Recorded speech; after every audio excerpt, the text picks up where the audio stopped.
let us talk about millennials and what they really want from their jobs. Now, millennials want more than just a job. In fact, most of us do. We don't want a job. We want a career. They say that with a job, time moves very slow. But when you have a career, there's never enough time. So millennials want more than a job. They want a career. And 69% of millennials cite a clear path for progression in the business for a reason in wanting to remain committed to the business.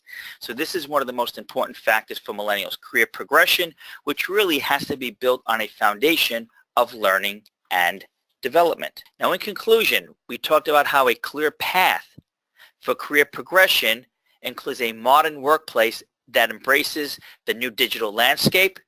We're talking about competitive salaries and how competitive salaries are a high priority for millennials. We had an excellent question before.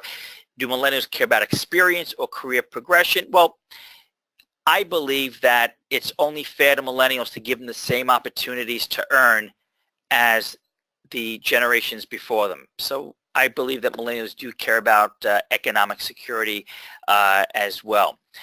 Secondly, we talked about feedback. How feedback with professional trainers for millennials on a regular basis is something that they say is important to them. How training and development is a priority for millennials, almost on par as learning and development, but not to the exclusion of, as we mentioned before. Another takeaway is about giving millennials the opportunity to move around different functions within the business. Here we're talking about job rotation.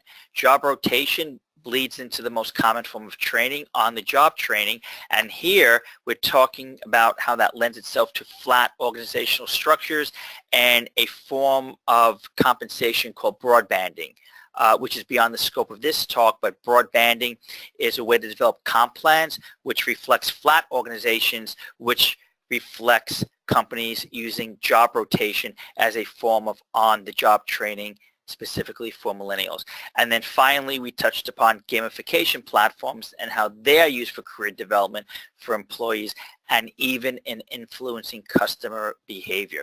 Remember, your millennial employees are the brand ambassadors to your company, and they do have a megaphone, and that megaphone is called social media. So let's treat them with the respect they deserve and really look to nurture them so they can succeed us as the next generation. Yes, Netcom Learning helps customers build an innovative learning organization by achieving a smarter workforce, adopting a change, and driving growth. We do that with these three pillars that we have here, which are our broad offerings, our customized learning plans, and our ability to deliver globally. There's more information on our website on this. On the next slide, we also talk about our 5 service pillars, which we get into helping organizations with consulting around learning initiatives, content development, various types of delivery, and learning technology and administration. We've been doing this since 1989 to empower our companies that we service with our managed learning services to help them reach optimal performance results and address the changes that are going on in the businesses that we serve. On the next slide, we share that we have 9 practice areas that we specialize. They encompass people, process, and technology training. Today's presentation is from the business and leadership practice area.